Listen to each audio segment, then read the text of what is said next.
Assalamualaikum warahmatullahi wabarakatuh. Semoga semua dalam keadaan sehat. Nah, pada kesempatan kali ini kita akan melanjutkan materi tentang basis data, yang mana materi ini sudah kita mulai pada pertemuan sebelumnya. Bahkan kita sudah sampai pada penerapan basis data ke sebuah website, yang mana website tersebut terdapat aplikasi login siswa yang terhubung ke basis data MySQL pada sebuah layanan web hosting gratis, yaitu infinityfree.net. Nah, pada kesempatan ini nantinya kita akan juga melanjutkan apa yang sudah kita buat pada pertemuan sebelumnya. Tapi sebelumnya saya akan mencoba sekilas untuk mengulas hal-hal yang berkenaan dengan apa yang sudah kita praktekkan tentang pengolahan data pada basis data MySQL di pertemuan sebelumnya. Kita akan coba mengulasnya secara teori. Nah, pembahasan ini merupakan bagian dari mata pelajaran Administrasi Sistem Jaringan kelas 12 TKJ. Selanjutnya, jenis-jenis DBMS. DBMS ini sudah kita bahas pada pertemuan sebelumnya, yaitu merupakan perangkat lunak pengolahan basis data.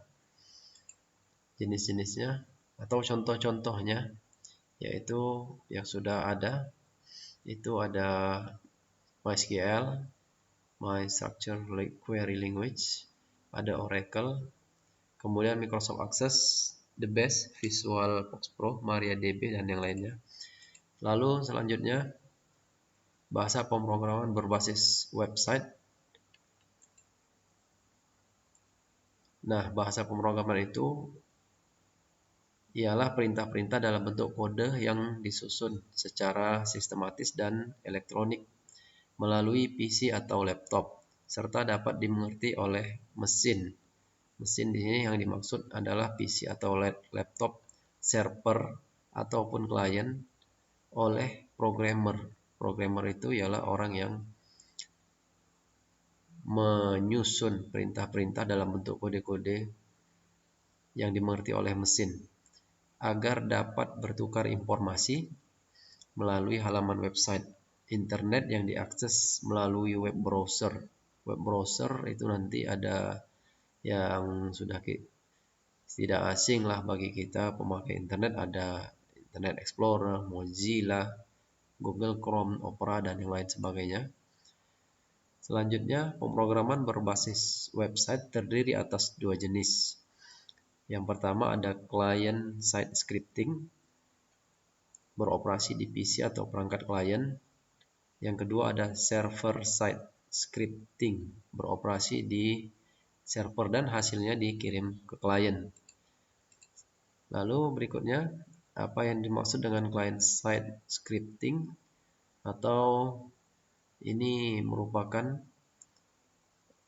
istilah dalam dunia programmer disebut front-end. Skrip atau naskah berupa sintaks atau simbol yang berfungsi untuk mendeklarasikan suatu baris perintah, beroperasi pada bagian server lalu dikirim ke klien yang dalam bentuk yang sama seperti pada naskah yang berada pada server melalui web browser, yang berfungsi menerjemahkan skrip tersebut seperti yang diterima dari server. Jadi apa yang ada pada server itu akan dikirim ke klien sebagaimana format yang ada pada server tersebut. Karakteristik client side scripting atau perintah-perintah client side, sifatnya ya, sifat-sifat perintah tersebut.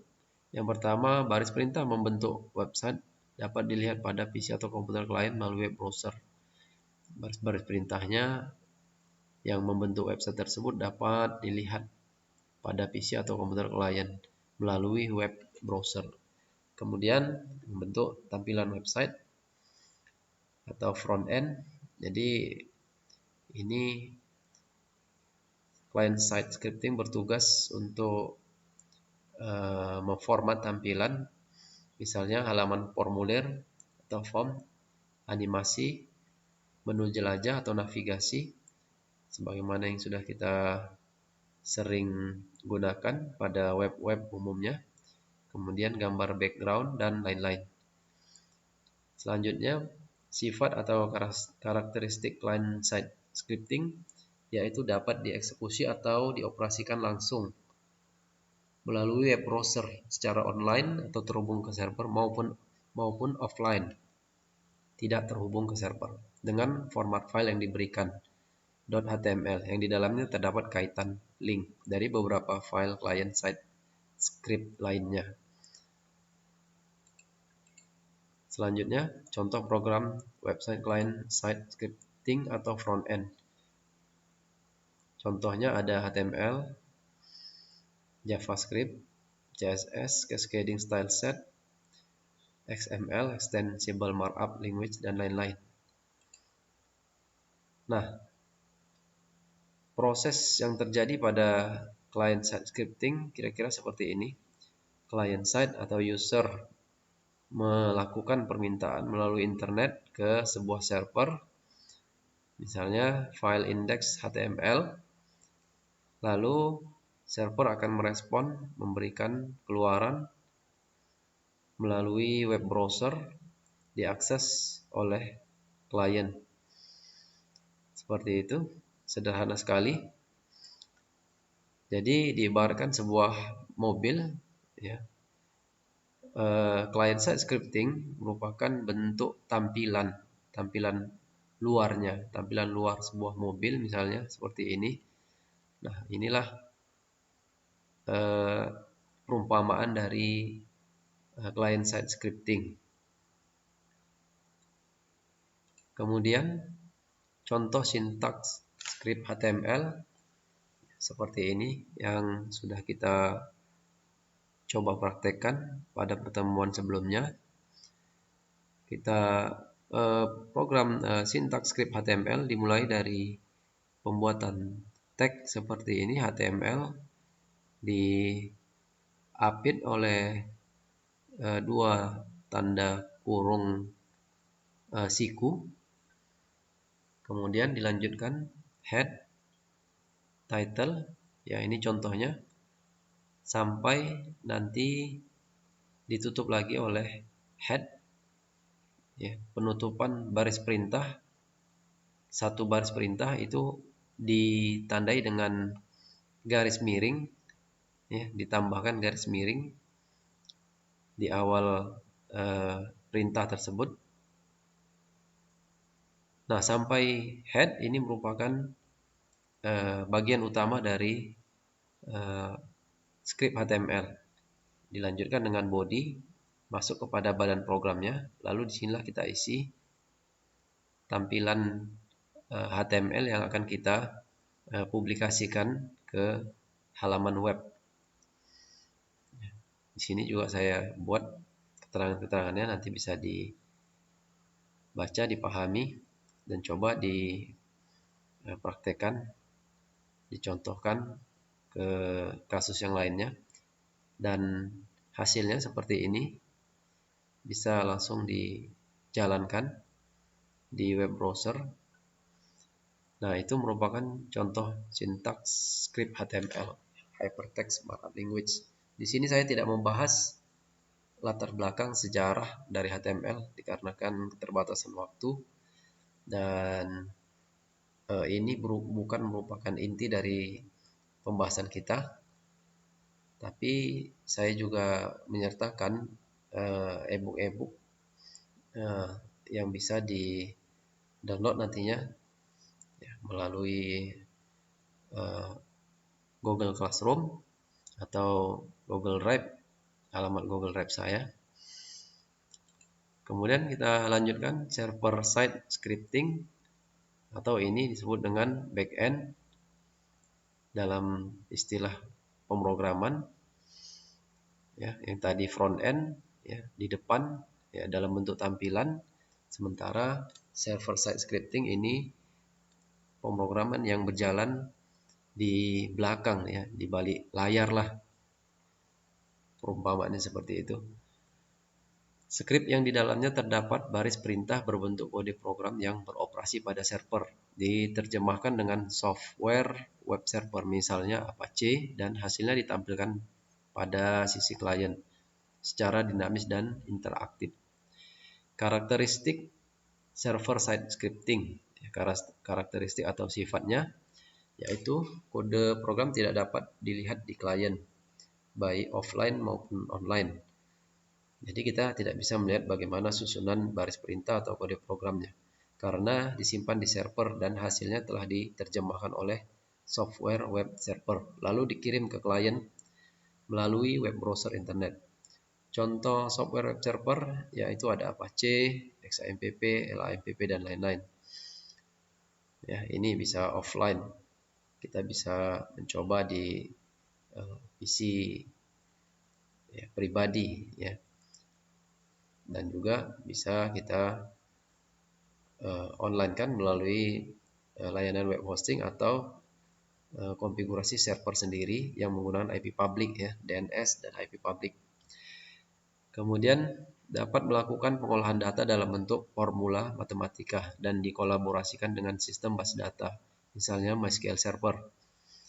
Lalu ini karakteristik yang umum ya, sifat-sifat yang umum, yaitu yang ketiga ekstensi file dalam bentuk format .php atau lain yang mendukung server side scripting. Nah, itu karakteristiknya. Contoh pemrograman website server side scripting yaitu ada PHP, Java, ASP, Perl, dan lain-lain. Nah, proses yang terjadi pada server side scripting, pemrograman website server side scripting yaitu seperti ini. User atau klien melalui web browser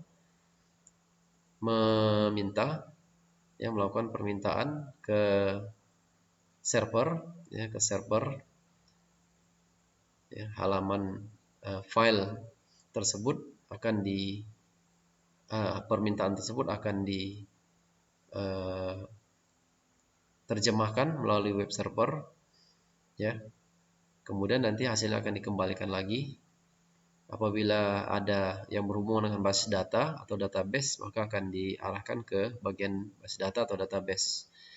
Nah, contohnya website script server side scripting ini kita umpamakan dengan mesin ya, pada mobil itu misalnya mesin ya. Kalau tadi client side scripting itu ada contohnya perumpamaannya seperti rangka mobil ya, atau casing mobil, tampilan luarnya, maka ini server side scripting merupakan mesinnya ya. Bagaimana proses yang terjadi di dalam mobil tersebut. Ya, seperti ini contohnya perumpamaannya ya. Nah, kemudian contoh sintaks PHP ya, salah satu bahasa pemrograman yang berbasis server side scripting yaitu PHP. Dulunya PHP singkatan dari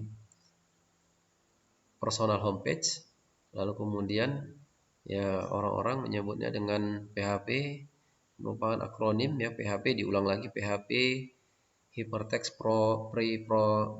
Preprocessor ya, preprocessor. Nah, perintah PHP dimulai dari tanda seperti ini ya. Kemudian contohnya saya berikan perintah seperti ini ya. Sudah masuk kepada perintah PHP.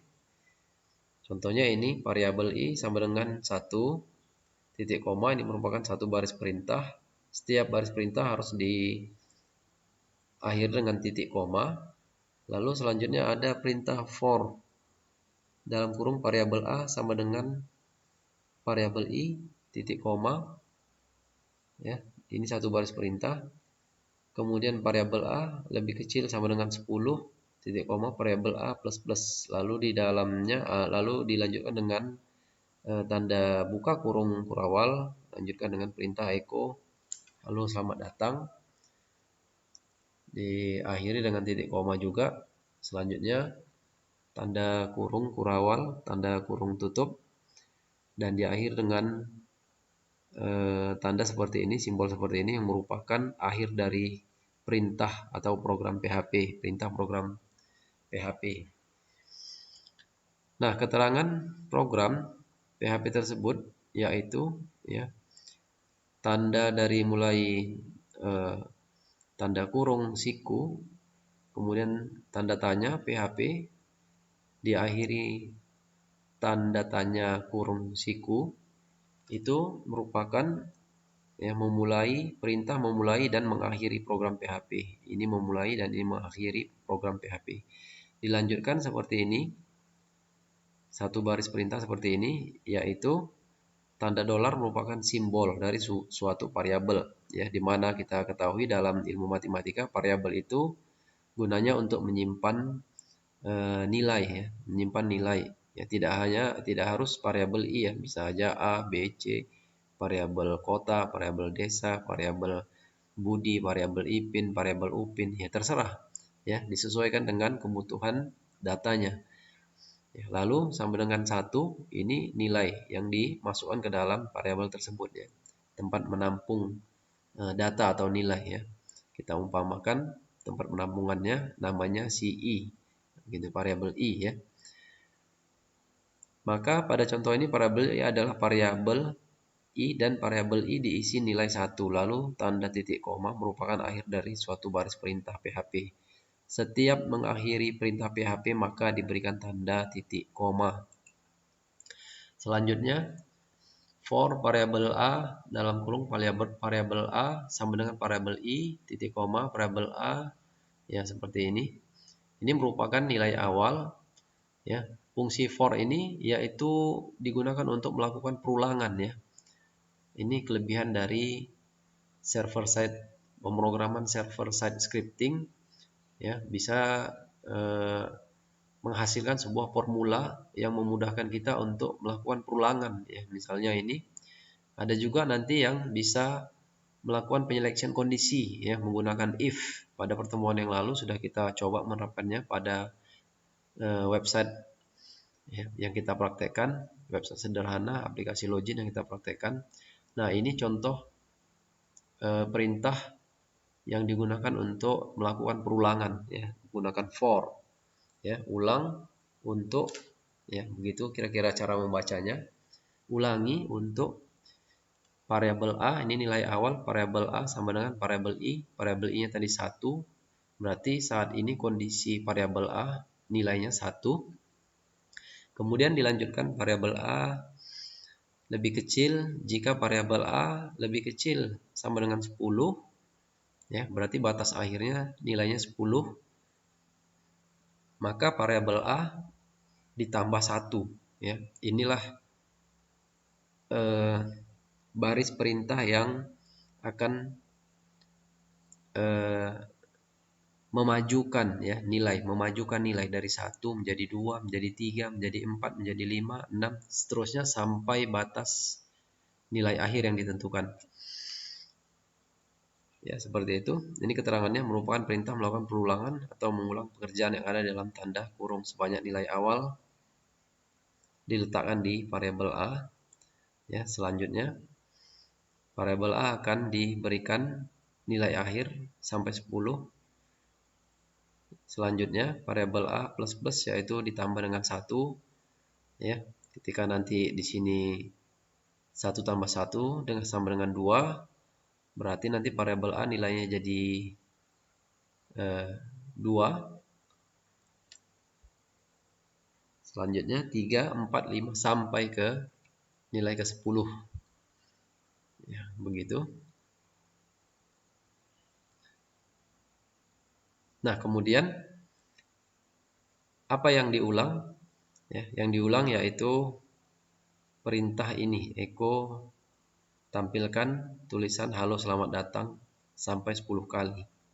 Ya, seperti itu kira-kira keterangan dari program yang kita buat, yang kita umpamakan seperti ini. Kemudian perintah PHP yang digabung dengan perintah MySQL untuk pengolahan basis data MySQL server. Nah, ini perintah PHP yang digabung dengan perintah MySQL untuk melakukan pengolahan pengolahan basis data MySQL server. Ini juga sudah kita lakukan pada pertemuan sebelumnya. Membuat web sederhana, web aplikasi login sederhana. Variabel koneksi sama dengan variabel koneksi sama dengan mysqli_connect. Ini perintah untuk menghubungkan ke basis data lalu hasilnya dimasukkan ke variabel koneksi. Selanjutnya variabel koneksi tabel data sama dengan select, pilih. Tanda bintang di sini bisa juga diartikan apa saja ya, keseluruhan. Pilih apa saja atau seluruh data yang terdapat dari atau di tabel siswa. Ya. Kalau pada pertemuan yang lalu kita buat ini select nama, nis, ya. Kemudian kontak, email dan kontak, itu merupakan field atau data-data yang terdapat pada tabel siswa di basis data MySQL yang sudah kita buat di infinityfree.net. Nah, ini bisa dibaca nanti keterangannya, ya, disesuaikan dengan web yang sudah dibuat. Nah, selanjutnya kita akan menambahkan aplikasi pada website yang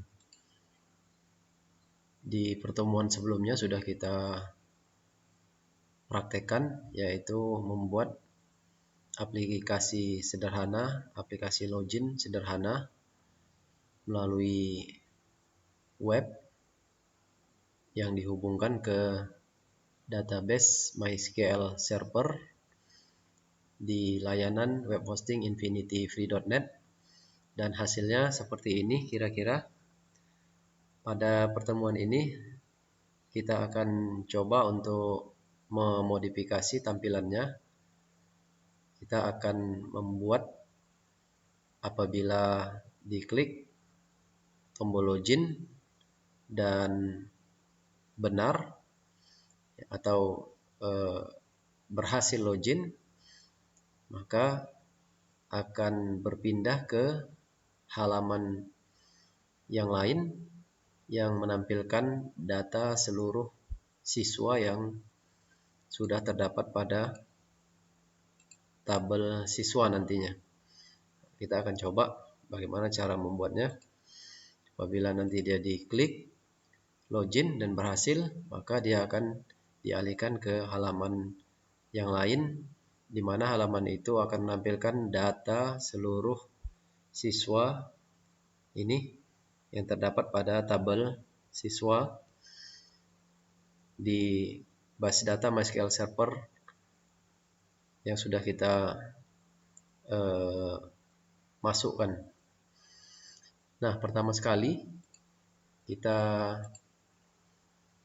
login dulu, ya, login ke layanan web hosting infinityfree.net yang udah kita buat akunnya. Selanjutnya klik control panel, maka akan masuk ke control panel. Selanjutnya nanti pada tools MySQL database, ya, pada tools di control panel hosting MySQL database, maka kita klik dan masuk ke halaman MySQL database. Selanjutnya klik admin, ya. Begitu kita klik admin, kita akan diarahkan ke tabel yang sudah kita buat, ya. Ini ada 2, saya punya sudah saya buat, tambahkan ini ada tabel guru, ya, tapi kita belum masuk ke situ, kita masih mengoperasikan, ya, pengolahan data pada tabel siswa, ya, ini.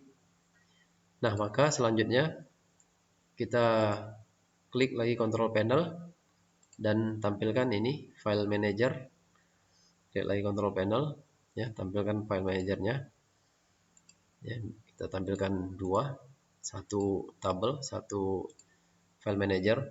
Selanjutnya kita buka web yang pernah kita buat.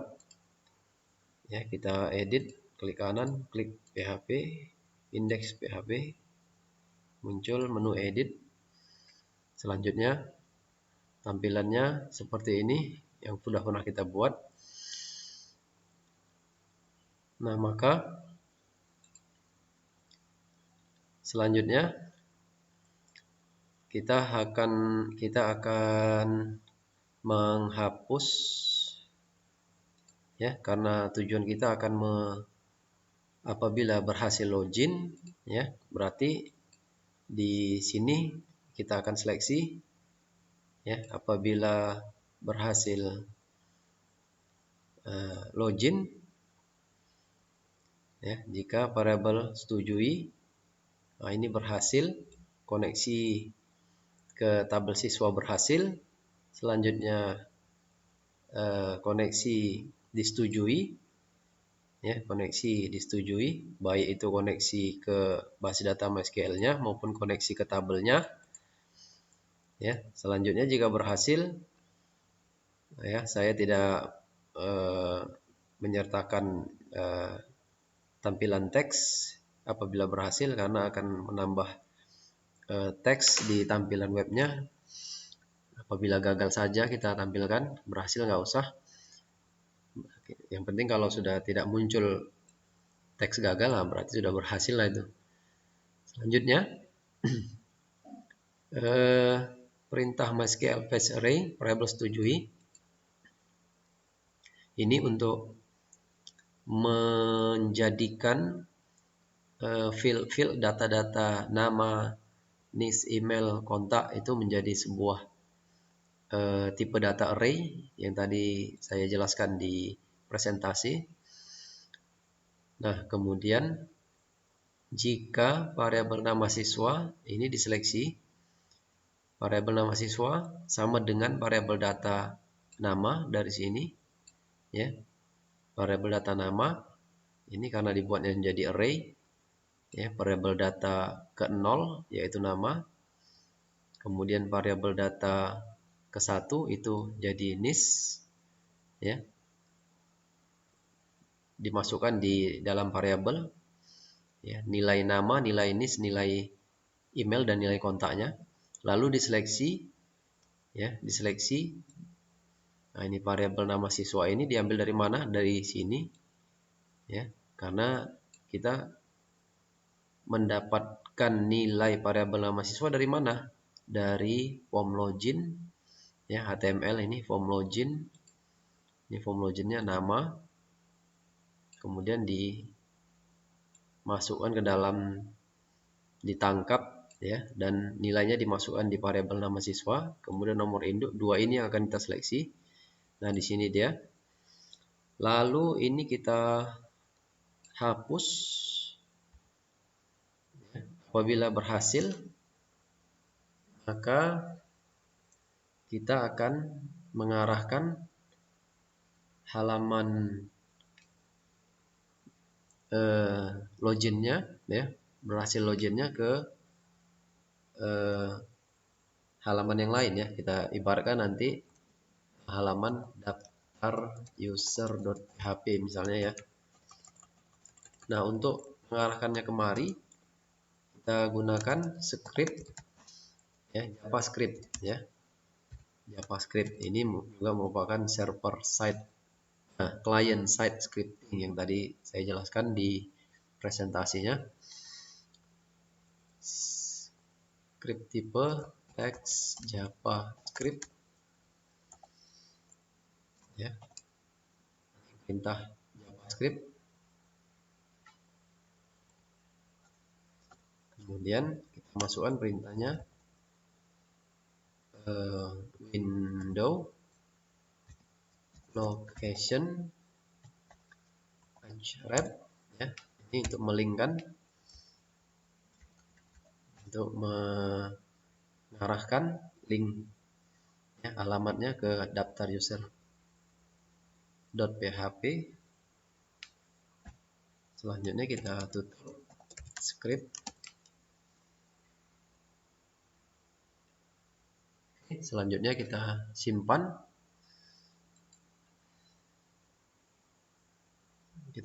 Sekarang kita coba tes berhasil enggak.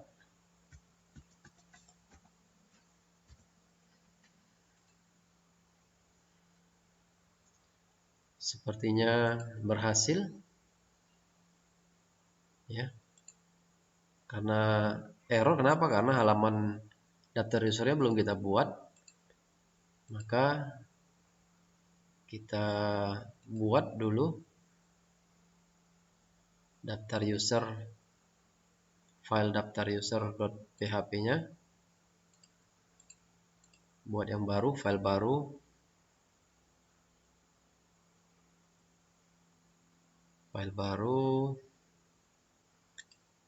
Kita tambahkan di sini.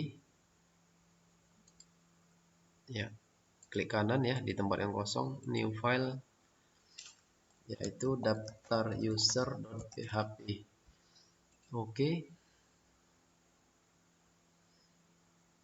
selanjutnya ini coba kita buat aja HTML yang biasa ya. Berhasil nggak? Kalau dia nanti mengarah kemari berarti berhasil login. Kita berhasil login.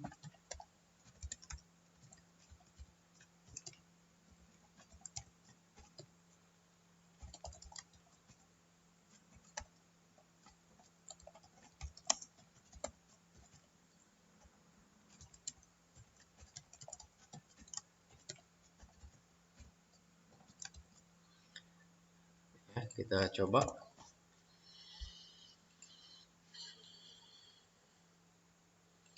Mengarahkannya kemari.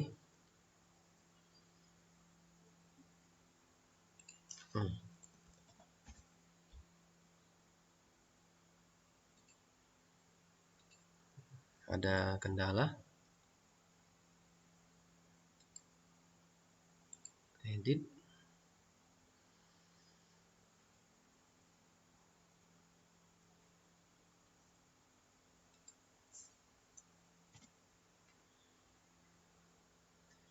Ya, di sini kita tutup dulu perintah PHP-nya karena tidak bisa digabung langsung dengan perintah JavaScript. Lalu di sini kita tambahkan perintah PHP yang baru pembukaannya. Ya, seperti ini. Maka dia berubah perintahnya. Ini pakai JavaScript. Ya, kita tambah JavaScript. Simpan lagi, setiap perubahan harus ditekan tombol save untuk menyimpan perubahannya. Ya, sudah kita edit. Kita coba lagi. Oke, kita coba login lagi.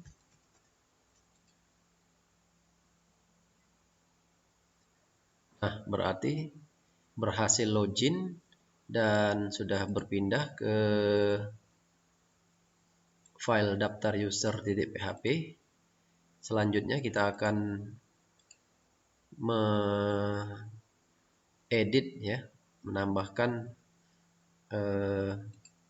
file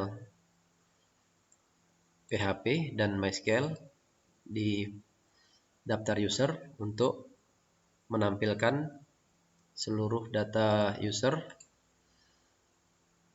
atau biar lebih mudah tambahan-tambahan filenya kita kopikan aja dari file index.php ya. Kita kopikan dari sini ya. Kita kopikan dari sini.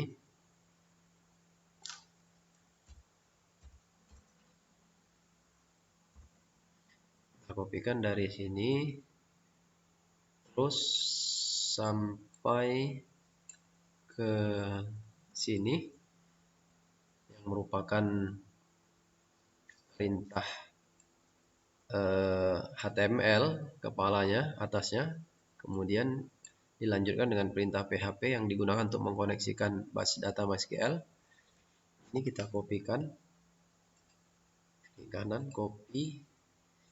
Selanjutnya kita buka lagi file daftar user, kita edit. Ya, nggak nampak.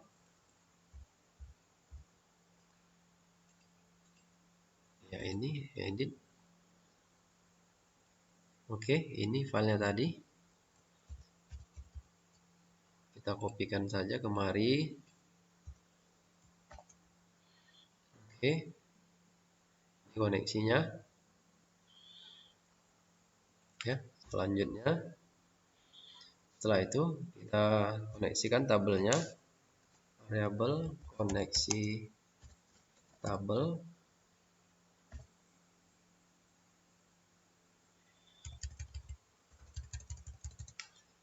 Ya, variabel koneksi tabel. Setelah mengkoneksikan ke base datanya, kemudian kita mengkoneksikan ke tabelnya. Select apa saja from siswa, ya, dari tabel siswa. Ya, kemudian variabel setujui. Ya, ini MySQL query variabel koneksi tabel. Ya, ini. Lalu selanjutnya kita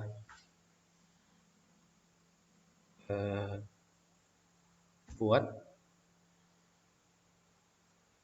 ya, lalu kita buat bentuk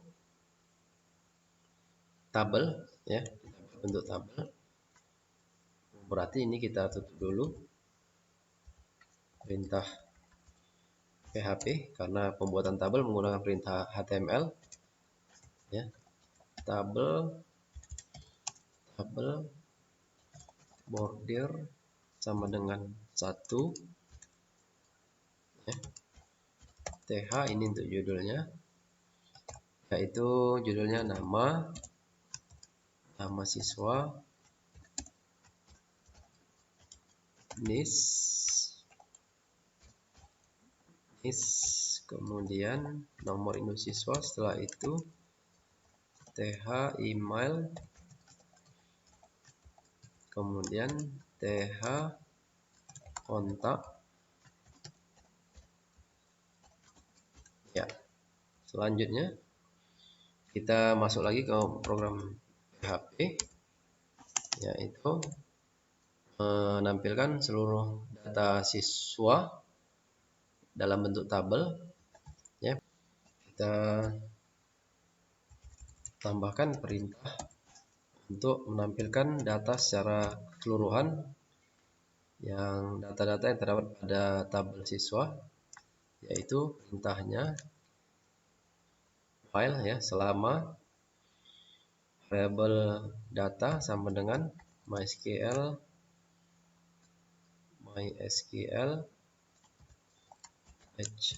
array variabel setujui, ya, maka, ya, selama semua datanya ada, maka tampilkan echo variabel data nama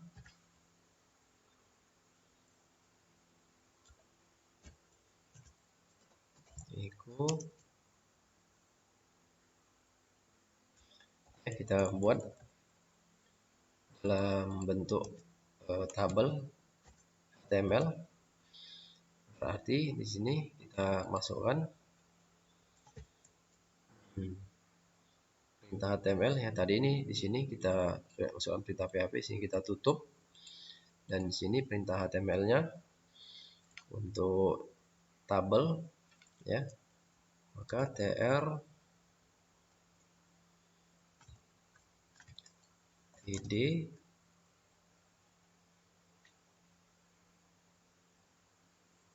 tr, td. Ya, masukkan perintah php-nya lagi. Kemudian td, tr, tutup. Jangan lupa ini juga harus ditutup karena nggak bisa bergabung perintah php. Kalau dia tidak ditutup berarti dia masih, kalau ini nggak ada berarti dia masih perintah php, maka kita tutup agar dia berubah menjadi perintah html. Nah, jadi ini digabung, dikolaborasikan antara perintah html dengan php, dan ini perintah MySQL ya. Kemudian selanjutnya untuk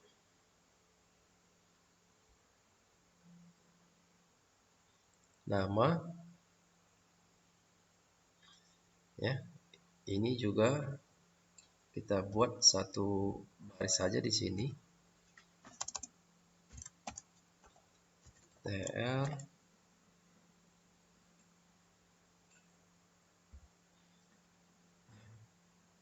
tr, sini berarti tr. Oke. Ini td kita kopikan saja.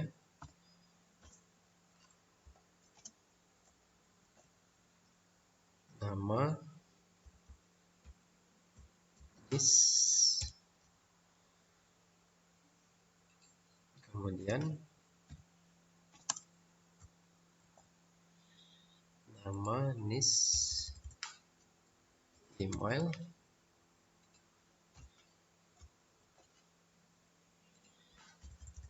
dan kontak. Oke, ini tadi tr merupakan untuk baris ya, jadi pelajari nanti, coba-coba ada ebook tentang HTML ataupun PHP yang saya sharing nanti. Oke, seperti ini tampilannya.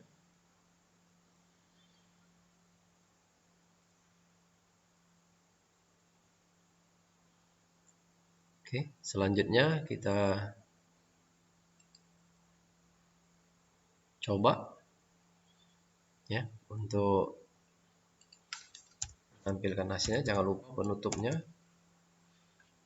penutupnya, center body HTML, center body HTML ya, simpan. Oke, kemudian kita refresh, hasilnya masih ada yang salah, ternyata masih ada yang salah. MySQL page array, kita coba lagi, masih ada yang salah.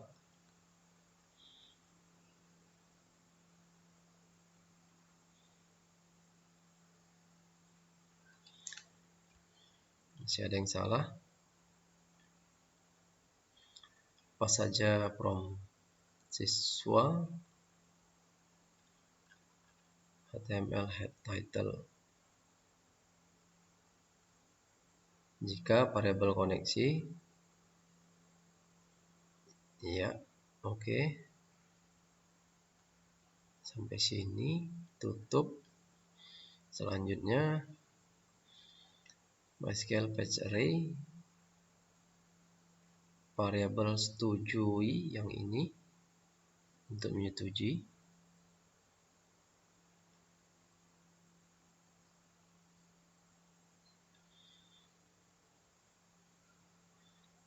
Iya.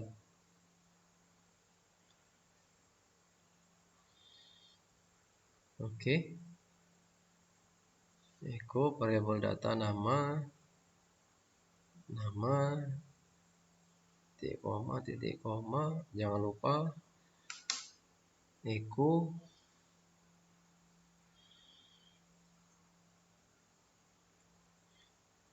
yang salah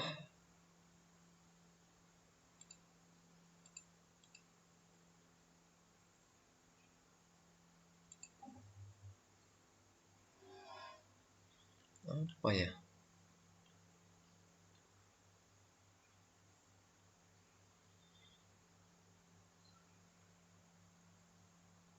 Oh iya, ini ya, harusnya ini bagian dari perintah PHP. Kita buat seperti ini, kita tambahkan ya, menyambungkan dari sini kemari. Karena di sini sudah ada perintah-perintah HTML, ya ini harus kita sambungkan dari sini. Ya, save. Oke, berhasil. Coba kita tes. Oke, berhasil seperti ini. Belum rapi. Hasilnya tidak rapi. Dia terus memanjang.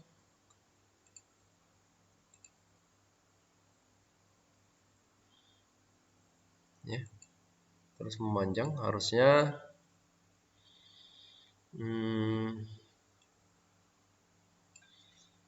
oke, harusnya di sini tr ya, di dalam perulangannya simpan. Selanjutnya kita coba. Iya, seperti ini hasilnya. Oke, sudah berhasil ya. Dari pertama kita login ya, dari sini klik. Apabila salah, kita masukkan loginnya, maka dia akan menampilkan kesalahan ya. Apabila dia benar, dia akan menampilkan halaman daftar user yang terdapat nama-nama seluruh user. Ya, saya rasa itu saja pertemuan kita pada kesempatan materi pada kesempatan kali ini. Apabila ada pertanyaan ya, nanti coba ya, nanti disampaikan baik melalui channel ini ataupun Google Classroom ataupun melalui WhatsApp group ya. Semoga bermanfaat dan terus kembangkan ilmu berkreasi. Saya sudahi. Assalamualaikum warahmatullahi wabarakatuh.